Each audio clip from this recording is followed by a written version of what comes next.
Chapter 213. The colossal roots of the divine tree began to infiltrate the conference room. At this moment, everyone dared not move. Even their breaths were held in check. The entire room echoed with the grinding sound of the roots shifting, clinging to the ceiling, spreading in all directions, then anchoring back to the ground, forming a temporary prison. The politicians could think of nothing else but their own survival. The chairman of the Chinese Federation was chilled to the bone. Calling the divine tree an old friend wasn't wrong, but this situation was somewhat embarrassing for the Federation. After all, the divine tree had established its headquarters deep within their territory. The divine tree leisurely twisted and moved in front of the politicians, taking on a semi-human form. After adjusting its attire, the divine tree scanned the entire room with a sweeping gaze, at least aware that the representatives of humanity's greatest powers were all present. Then, the divine tree began to speak in a clear voice, devoid of any threat. "I am a mutated tree, and I did not wish to meet you in such circumstances and form." As these words fell, the two politicians representing the European nations seemed unable to believe that the divine tree could infiltrate here. They knew that the conference room was surrounded by spiritual isolation devices, and no entity possessing spiritual power could enter. The divine tree used its finger to bring out the device the two had just mentioned, then placed it in front of them and calmly said, "This thing has no effect on me." The crowd below fell silent. It should be known that the room was now filled with the divine tree's oppressive spiritual power. Even though it had tried to suppress its spiritual power to the maximum, it still made the crowd tremble in fear. These people were the heads of a nation, and if they didn't possess a determination and mental strength greater than ordinary people, they would have screamed and run away long ago. A representative from the African Nations Federation quickly spoke up. "Are you afraid that we will ally with the darkness to confront you?" Meanwhile, a beautiful female politician was staring at the divine tree without blinking, and an old man with blonde hair was lost in worry. The divine tree found this amusing, but it looked down sternly as if looking at a group of ants and replied, "You still hold onto the same narrow-minded thoughts as before. All right, let's get straight to the point." The voice of the divine tree became as cold as ice, loudly declaring to the standing crowd, "I am not as cunning as the darkness, so if humanity confronts me, I will annihilate them, leaving nothing behind." Upon hearing this, the politicians felt their limbs go numb, wanting to collapse to the ground. Speaking so bluntly, this creature was clearly not here for a meeting. A few people began to glare at the African representative from earlier, thinking, "Don't be too stupid." The divine tree cast a loving gaze at the chairman of the Chinese Federation, its voice becoming warmer. "The Chinese Federation understands this best." The chairman could only bow his head in silence. Indeed, they had been given a concession by the divine tree, allowing humans and mutated creatures to coexist peacefully.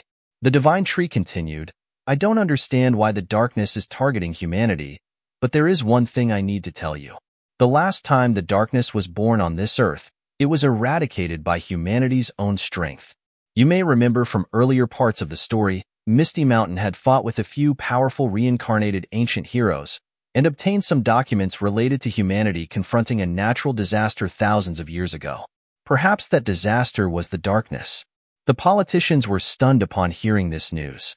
While they had been discussing surrender and finding a way to survive and maintain their species in recent days, they never expected that they had defeated such a terrifying monster in the past. Somehow, everyone believed this. They had no doubt about what the divine tree said, which was the advantage of the pressure from a powerful entity. The chairman of the Chinese Federation had been waiting for this statement for a long time. He decided to speak up, his voice firm and full of determination. "What is your purpose in coming here? Surely you didn't just come to tell us that, right?" The divine tree looked at the chairman. The two could be called old friends. It should be known that in the battle at Jera City, when defeating Australith, the divine tree had relied on the cooperation of this chairman, helping the divine tree defeat the enemy with a new generation of condensed spiritual power missile. The two had cooperated very well. The divine tree replied, "We intend to wage war against the darkness. As for you, do as you please, do whatever you like." The chairman asked further, "Are you sure you can win?" The divine tree immediately replied, "If I wasn't sure of winning, Why would I fight? This is the indomitable spirit of a warrior. Humanity, due to too much calculation, has fallen into the wrong direction and cannot develop better. This voice was like a slap in the face of all the politicians below. All of them involuntarily fell silent. A few seconds later, the divine tree sighed deeply, or perhaps it was his spiritual power releasing a wave, expressing his boredom with these humans. The divine tree softly said, I have said what needs to be said. You can stand with the darkness or choose my side. It's up to you. No sooner had the words been spoken than the space began to tremble. The gigantic roots of the divine tree began to withdraw at lightning speed, leaving a large hole in the conference room as the tree departed. The entire meeting fell into an eerie silence, with the chairman of China and other chairmen deep in thought. The divine tree had come to reveal the truth and give them a choice, without any conditions attached. It seemed that if one were a normal-thinking human, they would have made their decision immediately after that, knowing that choosing the wrong side meant extinction. Misty Mountain, the sky was exceptionally clear tonight, and the forest where the divine tree resided was bathed in a soft golden light, looking truly magical. The divine tree adjusted its lazy resting posture, thinking to itself, that's it with the humans. Now I just need to continue absorbing spiritual power. But not long into its rest, the divine tree's plan to attack the headquarters surfaced again. Indeed, the divine tree had this plan, and it began to calculate the travel time to the headquarters for the attack, cursing the 10+ days it would take. Many asked why the divine tree could travel to the moon so quickly last time, but take so long to go to Australia this time. That was because last time, the divine tree had concentrated all its spiritual power and extended a single space route, whereas for a battle, the divine tree had to walk with its entire gigantic body. Taking 10+ days was not good, as the tide would end in just over a week, which was also when the army of darkness would march to various parts of the world, and the divine tree would not make it in time. Suddenly, space distorted, a familiar feeling. The divine tree knew right away that the system had come. It asked suspiciously, "What brings you to me, system?" The system's clear voice rang out. "It seems you are ready to fight against the darkness, aren't you?" The divine tree sarcastically said, "Would you believe me if I said I wasn't ready?" Then the divine tree suddenly remembered a question it had forgotten to ask last time.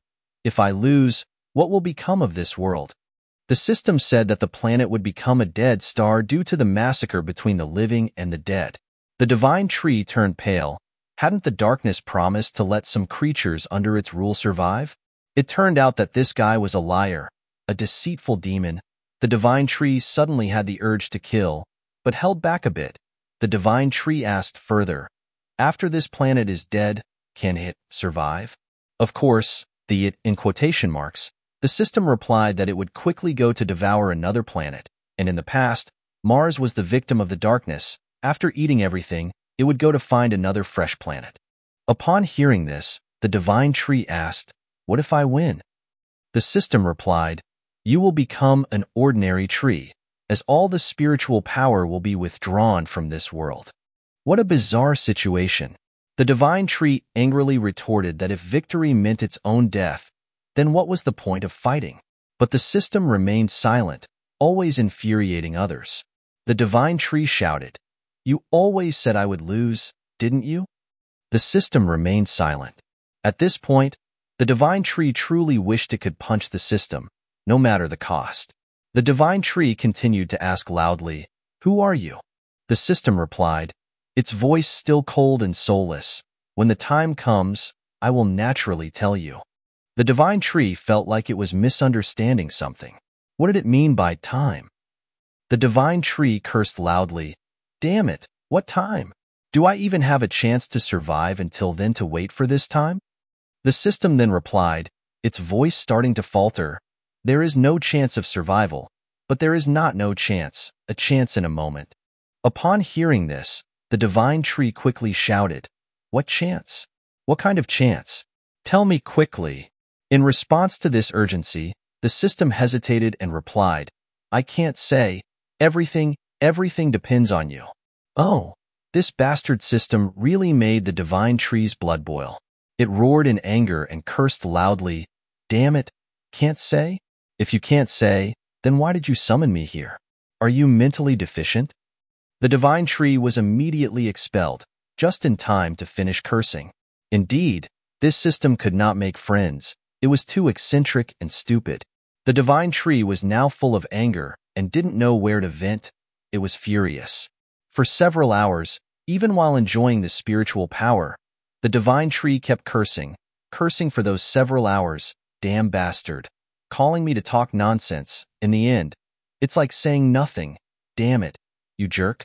The divine tree used its roots to tap on its trunk, like the habit of tapping on a table. The knocking sound could make it feel a bit better. You don't want to tell me? Then I will understand it myself, you jerk. End of chapter 213.